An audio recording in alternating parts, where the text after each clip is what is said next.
Welcome back to the Writers Room. So excited to be with you all today. We have such a fun summer of activities coming up. It's been fantastic seeing many of you at our live Zooms. We're doing these many Wednesdays in the summer. There's a few summers I'm traveling. Otherwise, we're doing a lot of really fantastic live training. So look for the PS notes in your emails so you'll see what's coming up in the coming weeks. But we have a deep dive on book proposals, a deep dive on a high converting author or thought leader website coming up in July. We have all kinds of things coming up in August. And most importantly, if you have not already purchased your ticket for our fall retreat, it's October 6th through 8th. It's happening in person.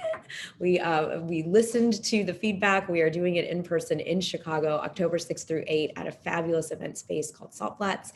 And all the info is here and in your emails.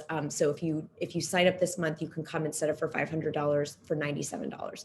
So please do join us. We are so excited. I know like 50 of you are already signed up, and we absolutely can't wait to be together. So we're going to get right into it now.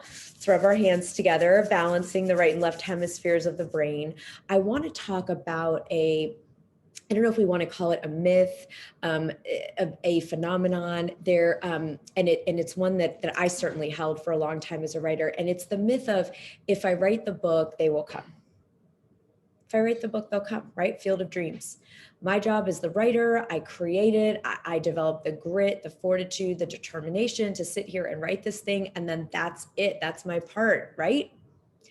Well, that has fallen into, if it ever was true, it has now become much like the myth of romantic love, right? The myth of, I'm going to meet someone, they'll already know all my needs, they'll ride up on a white horse, they will sweep me off my feet and provide for all of my emotional, spiritual, romantic, sexual, every kind of need ever, right? And maybe some people have found both, right? They wrote the book, did nothing, and, New York Times bestseller for 5 years, and maybe someone did ride up on a white horse and rescue. But do we need to be rescued, right? Like, I think in romantic love, we realize like maybe something more exciting as a narrative is two brilliant, whole, passionate, diverse, incredible people come together and are interdependent and become better than they would have been on their own, not to rescue or make whole something that was deficient, but two wholes coming together and becoming more. So if that's true in romantic love, you can decide if you believe that or not. Then what is the equivalent in the creative process, the writing world, in publishing? And what I'm sort of offering here is that, what if it's similar? What if there is a brilliant writer who brings forth an incredible idea, who is also available to be a powerful partner in getting the book out into the world, finding the people it's here to serve, as well as the publisher and any other marketing teams, joining together to do that, and you become more than you could have ever been alone. So I'm going to offer that because a lot of times writers come to me and feel really disillusioned. They think, well, I did the hard part. I wrote this thing. What do you mean I have to have a social media? I hate social media. Or what do you mean I need to go on podcasts and talk about it? What do you mean I need to make a website? It can feel like the goalpost got moved, right? So if you feel that way, you're normal, you're not alone, it's okay. And I want to invite you into the possibility that, what if this will actually make your life even more fun? What if the fact that you are asked to be a powerful, equal, active partner, like instead of a damsel in distress, right? That you are a powerful creative genius that gets to partner with other powerful creative genius so that your book makes the full impact it's here to make. And so how do we do it? How do we start? What do we do? So again, that's why we're doing a lot of live Zoom Wednesdays, so that I can, support you. We're going to, like we said, deep dive into book proposals. We're going to be talking about other types of ways to be powerful and authentic on social media. I didn't go on social media for the social part. I only go on for work, and it's so that, not because I want to spend time on whatever platform, because honestly, I'd rather be writing or being with my child or taking a walk or whatever it is. But if we build it, they won't necessarily come. If they don't hear about you, they don't know about it, they've never heard your name, like, how will they know? And I don't want you to invest all that it takes to write a book or an essay collection or poetry or whatever it is, and have one person see it. Because if you're here in this community, you don't just want to write for yourself. My guess is that you do want to be read. You do want to touch people. You do want to change lives. That's what I know from those of you I get to see on our master classes and in Thought Leader Academy.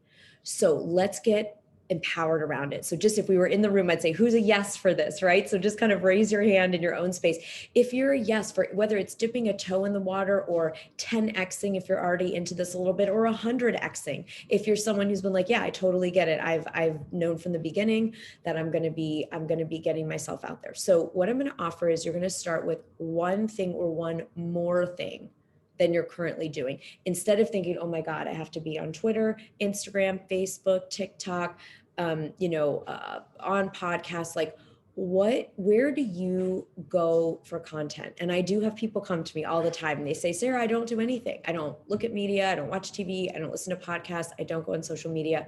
So I'm going to say to you, then just pick one, right? Ask some friends what they're really into. Are they really into podcasts? Are they into certain social media platforms? Where, even better, where do the kind of people who like your book, if you're writing mysteries and thrillers, ask some friends who love mysteries and thrillers, or some colleagues. If you write self-help, ask those people, find out where the people that the people that you think would like your book, find 10 of them this week. Okay. I'm just going to be bold. Find 10. And you don't mean find like you have to hunt them down on the street. I'm saying like email, text. If you don't have a social media profile yet, ask a friend. If you can do a poll on their Instagram, ask some people who are your ideal reader that you imagine for your work, or if you're a thought leader for your clients, and ask them where they're, the three places they get content every day. Is it Facebook? Is it Instagram? Is it TikTok? Is it podcasts? Is it Mighty Networks? Is it meetup groups? Where are they going? Okay. All you have to do is marketing, if you will, is listening. That's what one of my mentors talks about all the time. It's just listening. So find the people who you think are going to be reading your book, loving your book, sharing your book or your services, if you're also a thought leader. And where are they consuming content? And then what you get to do, whether you get inspired on your own, go to that platform and sort of see what's going on, or listen to that podcast and see what kind of guests they have. And then put yourself there just a little bit. And if it's overwhelming to do, you don't have to do it alone. You can hire an amazing intern. You can hire a friend to do an exchange. You give them help on something they need. They help you with this. Or you can, of course, hire, there are social media managers, social media virtual assistants, social media, some for a very, very, very low cost, and have someone do it for you, right? If it's not your thing, it doesn't bring you joy, that's kind of me, get help, right? But what is not on the table anymore, I don't believe, is that I'll just write it and they'll show up, they'll find me. It's a lovely fantasy, like the white horse. But in the end, like, don't we want to be the hero more than the rescued, right? And so think about, if you weren't resistant, you can use this prompt. So I'm gonna give you sort of two homeworks. The first is to ask this prompt. There's 3 steps. I'm sorry. I'm gonna load up the homework this week. Number 1, find some people that are your ideal reader or client and ask them like the number 1 place they get inspired with content. What are they listening to, watching, what's in their feed, right? So you can decide where is the most likely. If you talk to 10 and 9 of them every single day are on Instagram, you're going on Instagram. If 9 of them are listening to whatever podcast, maybe you can't get on if it's a really big famous one yet, but start with some similar podcasts. You can go to Apple Podcasts and type in that name and it'll say you may also like, and then find someone that's a little less well known and invite, yourself on, pitch to let them know what value you can bring to their audience, and offer to be on their show. Right? So the first step is just a quick little bit of research to find out where your people are, hanging out, or if you're someone that does go to different platforms, you can use yourself. Number 2, closing your eyes, breathing, and asking, if I were comfortable, had the bandwidth, like what would I be putting on this platform? So if it's podcast, maybe I'd say, oh, I'm going to pitch that podcast and I'm going to find 99 more that are similar, than going to you might also like kind of places. And I'm going to pitch all 100 of them and get on, 10, right? And really show up so people can find out about this amazing work I'm creating. And then step 3, so first you're just researching, getting some information.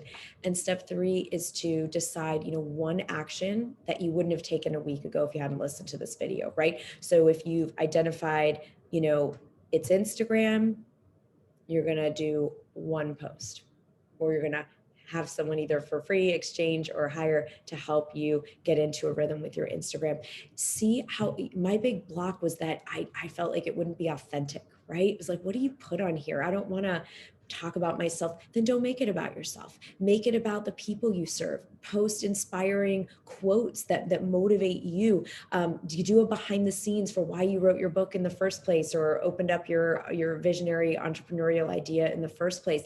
Have other people on and interview them. You being present, it's just like people have to be able to find you.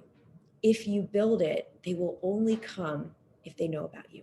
So let's be more known this week. And if that freaks you out completely and you're ready to hurl your computer, your phone across the room, come to the retreat in October, because we are going to do this is a retreat about not just even writing a book or an article or whatever, but starting a movement. It could be a movement of 1, of 5, of a million. It doesn't matter. And we'll get over the sphere of visibility together, because the world needs you. See you next time.